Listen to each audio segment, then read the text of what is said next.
പാകിസ്ഥാൻ വീണ്ടും പോർവിളി മുഴക്കുകയാണ്. ഇന്ത്യക്കെതിരെ ഭീഷണി മുഴക്കിക്കൊണ്ട് പാകിസ്ഥാന്റെ കരസേനാ മേധാവിയായിട്ടുള്ള ഫീൽഡ് മാർഷൽ അസീം മുനീർ രംഗത്തെത്തിയിരിക്കുന്നു.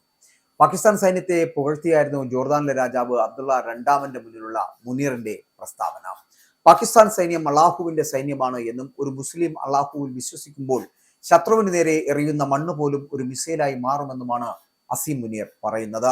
ആരെങ്കിലും വീണ്ടും പാകിസ്ഥാനെതിരെ യുദ്ധം അടിച്ചേൽപ്പിക്കുവാൻ ശ്രമിച്ചാൽ അവർക്ക് ശക്തമായ തിരിച്ചടി നൽകുമെന്നും അസീം മുനീർ ഭീഷണിപ്പെടുത്തുന്നു. മാത്രമല്ല, മെയ് 7 മുതൽ 10 വരെ ഇന്ത്യയുമായി നടന്ന യുദ്ധത്തിൽ പാകിസ്ഥാൻ വിജയം നേടിയെന്നും മുനീർ അവകാശപ്പെടുന്നുണ്ട്. ഇന്ത്യൻ ആക്രമണങ്ങളെ പാകിസ്ഥാൻ സൈന്യം ശക്തമായി ചെറുത്തു തോൽപ്പിച്ചു എന്നാണ് മുനീർ പറയുന്നത്. ഇന്ത്യയുമായുള്ള യുദ്ധത്തിൽ അള്ളാഹു നമ്മെ തലയുയർത്തി നിൽക്കാൻ സഹായിച്ചു എന്നും നമ്മളെ ജയിപ്പിച്ചുവെന്നും ഒരു മുസ്ലിം അള്ളാഹു വിശ്വസിക്കുമ്പോൾ ശത്രുവിന് നേരെ എറിയുന്ന പൊടി മണ്ണ് അല്ലെങ്കിൽ പൊടി പോലും ഒരു മിസൈലായി മാറുമെന്നും അള്ളാഹുവിന്റെ കൽപ്പനകൾ അനുസരിച്ചുമാണ് നമ്മൾ നമ്മുടെ കടമകൾ നിർവഹിക്കുന്നത് എന്നും അള്ളാഹുവിന്റെ സഹായത്തോടെയാണ് പാകിസ്ഥാൻ ശത്രുവിനോട് പോരാടുന്നത് എന്നും പാകിസ്ഥാൻ ആർമി അള്ളാഹുവിന്റെ സൈന്യമാണെന്നും നമ്മുടെ സൈനികർ അള്ളാഹുവിന്റെ നാമത്തിൽ ശത്രുവിനെതിരെ പോരാടുന്നവരാണെന്നുമാണ് അസീം മുനീറിന്റെ വാദം.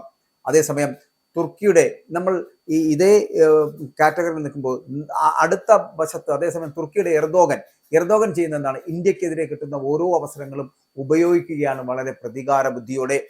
അമേരിക്കയിൽ നിന്നും ഇന്ത്യയിലേക്ക് വരേണ്ട നിർണായകമായിട്ടുള്ള 3 യുദ്ധവിമാനങ്ങൾ ഇന്ത്യയിൽ എത്താതിരുന്നതിന്റെ കാരണം എന്താണ് എന്ന് ഇതുവരെ ആരും കണ്ടുപിടിച്ചില്ല. പക്ഷേ അതിന്റെ കാരണം എർദോഗനാണെന്നാണ് ഏറ്റവും ഒടുവിൽ പുറത്തു വരുന്ന റിപ്പോർട്ടുകൾ എന്ന് പറയുന്നത്.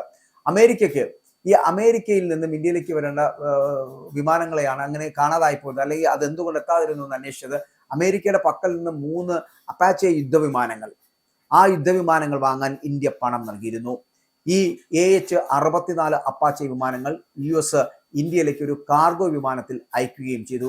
പക്ഷേ ഈ കാർഗോ വിമാനം തുർക്കിയിലെത്തിയപ്പോൾ തുർക്കി അനുമതി നിഷേധിക്കുകയായിരുന്നു. ഈ അമേരിക്കൻ കാർഗോ വിമാനം ഇന്ത്യയിലേക്ക് വരണമെങ്കിൽ തുർക്കിയുടെ വ്യോമപാത ഉപയോഗിക്കേണ്ടതുണ്ട്. എന്നാൽ അതിന് തുർക്കിയുടെ പ്രസിഡന്റായിട്ടുള്ള എർദോഗൻ അനുമതി നിഷേധിക്കുകയായിരുന്നു. ക്രൂരനായ ഒരു ഭരണാധികാരിക്ക് മാത്രമേ ഇങ്ങനെ ചെയ്യാൻ കഴിയൂ എന്ന് ഇന്ത്യയുടെ പ്രതികരണവും വന്നു. പക്ഷെ മറ്റൊരർത്ഥത്തിൽ പറഞ്ഞാൽ ഇന്ത്യക്കെതിരെ ഉപയോഗിക്കുവാനുള്ള ഓരോ അവസരവും എർദോഗൻ പ്രതികാര ബുദ്ധിയോടുകൂടി ഉപയോഗിക്കുകയാണ് എന്ന് പറയേണ്ടിയിരിക്കുന്നു. തുർക്കി തന്നെയാണ് ഈയിടെ ഹരിയാനയിലെ അൽ ഹല യൂണിവേഴ്സിറ്റിയിലെയും അൽ ഫലായ് മെഡിക്കൽ കോളേജിലെയും ഡോക്ടർമാരെ മതമൗലികവാദികളാക്കി മാറ്റിയ ശേഷം ഫിദായിൻ ആക്രമണം നടത്തിച്ചതിന് പിന്നിലും എന്ന് പറയുന്നു. ഡൽഹി ആക്രമണത്തിന് ചുക്കാൻ പിടിച്ച ജമ്മു കാശ്മീരിലെ സർക്കാർ മെഡിക്കൽ കോളേജിൽ പഠിക്കുന്ന ഡോക്ടർ അദിൽ റാദറിന്റെ സഹോദരനായിട്ടുള്ള ഡോക്ടർ മുസഫർ അഹമ്മദ് റാദറിന് പരിശീലനം ലഭിച്ചത് തുർക്കിയിൽ വെച്ചാണ് എന്നും കരുതുന്നുണ്ട്. ഇങ്ങനെ പാകിസ്ഥാന് മുന്നിൽ തുർക്കിക്കുണ്ടായിരുന്ന സകല സൂപ്രധാന പരിവേഷവും ഇന്ത്യ ഓപ്പറേഷൻ സിന്ദൂറിൽ തകർത്ത ശേഷം എർദോഗൻ മുഖം നഷ്ടപ്പെട്ട നിലയിലായിരുന്നു. ഇന്ത്യയെ പരമാവധി മുറിവേൽപ്പിക്കുന്നതിലൂടെ തുർക്കിയുടെ കരുത്ത് ലോകത്തെ അറിയിക്കുക എന്നതാണ് എർദോഗന്റെ ലക്ഷ്യം. ഇതുവരെ ഒരു ഡ്രോൺ സൂപ്പർ പവറായി അറിയപ്പെട്ടിരുന്ന രാജ്യമായിരുന്നു തുർക്കി. പക്ഷേ എല്ലാ ഡ്രോണുകളും ഓപ്പറേഷൻ സിന്ദൂറിൽ ഇന്ത്യ തകർത്തിട്ടതോടെ പാകിസ്ഥാന് മുന്നിൽ എർദോഗന്റെ യുദ്ധവീരൻ എന്ന പരിവേഷമാണ് നഷ്ടപ്പെട്ടത്. ഇന്ത്യക്ക് മുൻപിൽ നഷ്ടപ്രതാപം വീണ്ടെടുക്കുവാനുള്ള ശ്രമം ഇതോടുകൂടി തുർക്കി ആരംഭിക്കുകയും ആ നഷ്ടപ്രതാപം വീണ്ടെടുക്കുവാനുള്ള ഒരു ശ്രമത്തിലുമാണ് ഇപ്പോൾ. യുദ്ധക്കൊതിയായിട്ടുള്ള റസബ് തയ്യിബ് എർദോഗനെ കരുതിയിരിക്കണമെന്നും പലരും ഇന്ത്യയെ താക്കീത് ചെയ്യുന്നുണ്ട്. കാരണം സിറിയയിലെ ബാഷർ അൽ അസാദിനെ വർഷങ്ങൾ നീണ്ട ശ്രമത്തിനൊടുവിൽ അട്ടിമറിക്കുവാൻ നേതൃത്വം നൽകിയ എർദോഗനെ നിസ്സാരമായി കാണാനാവില്ല എന്നതാണ് വിദഗ്ധരുടെ അഭിപ്രായം. യുദ്ധക്കൊതിയനായിട്ടുള്ള എർദോഗൻ ഈ യുദ്ധത്തിൽ ജയിക്കാൻ ഏതറ്റം വരെയും പോകുന്ന നേതാവാണ്. അതുപോലെ തന്നെയാണ് പാകിസ്ഥാന്റെ അസീം മുനീറും. യുദ്ധക്കൊതിയന്മാരാണ് ഈ എർദോഗനും ഒപ്പം തന്നെ അസീം മുനീറും. ആദ്യം സിറിയയ്ക്ക് പിന്തുണയുമായിട്ട് റഷ്യ ഉണ്ടായിരുന്നു. പക്ഷേ ഉക്രൈൻ യുദ്ധത്തിൽ റഷ്യ കുടുങ്ങിയതോടെ ഇസ്രായേലിനെയും സിറിയയിലെ ബാഷർ അൽ അസാദ് വിരുദ്ധരായിട്ടുള്ള ഒരു തീവ്രവാദ ഗ്രൂപ്പിനെയും കൂട്ടുപിടിച്ചാണ് തുർക്കി പ്രസിഡന്റ് എർദോഗൻ സിറിയയിൽ ഭരണമാറ്റം ഉണ്ടാക്കിയത്. 2011 സിറിയയിൽ ബാഷർ അൽ അസാദിനെ പുറത്താക്കുവാനുള്ള യുദ്ധത്തിൽ ഏർപ്പെട്ട എർദോഗൻ 14 വർഷത്തിന് ശേഷം 2025 വിജയത്തിലെത്തിയത്. ദീർഘകാലം യുദ്ധത്തിൽ ഏർപ്പെടുവാനും ഏത് ചെകുത്താനെ കൂട്ടുപിടിച്ചാലും ലക്ഷ്യം നേടാനും എർദോഗൻ എപ്പോഴും അങ്ങനെ തുനിഞ്ഞിറങ്ങിയിരുന്നു. അതിനുദാഹരണമാണ് സിറിയയിലെ ബാഷർ അൽ അസാദിനെ അട്ടിമറിക്കുവാൻ ISIS വരെ കൂട്ടുപിടിച്ച എർദോഗൻ കരുനീക്കങ്ങൾ നടത്തിയത്. ഇറാനിലെ സൈനിക രഹസ്യങ്ങളും ഇറാന്റെ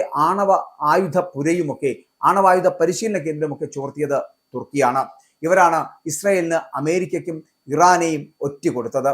ട്രംപിന് വേണ്ടി ഏത് നാറിയ കളി കളിക്കുവാനും മടിയില്ലാത്തവനാണ് തുർക്കിയുടെ എർദോഗൻ. അയാളുടെ ലക്ഷ്യം അമേരിക്കയിലെ മികച്ച ആയുധങ്ങൾ കൈക്കലാക്കുക എന്നത് മാത്രമാണ്. ഇത് വെച്ച് ചെറിയ രാജ്യങ്ങളെ ഭയപ്പെടുത്തലും എർദോഗന്റെ ഒരു വിനോദമാണ്.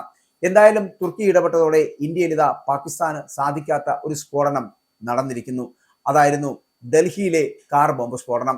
പക്ഷെ ഞാൻ ആദ്യം സൂചിപ്പിച്ച പോലെ രണ്ട് രാജ്യങ്ങൾ തുർക്കിയും പാകിസ്ഥാനും ഒരേ സമയം എർദോഗനും ഒപ്പം തന്നെ അസീം മുനീറും രണ്ട് യുദ്ധക്കൊതിയന്മാർ ഇന്ത്യക്കെതിരെയുള്ള ആയുധങ്ങൾ ഉണ്ടാക്കി മിനുക്കിയെടുക്കുന്നു.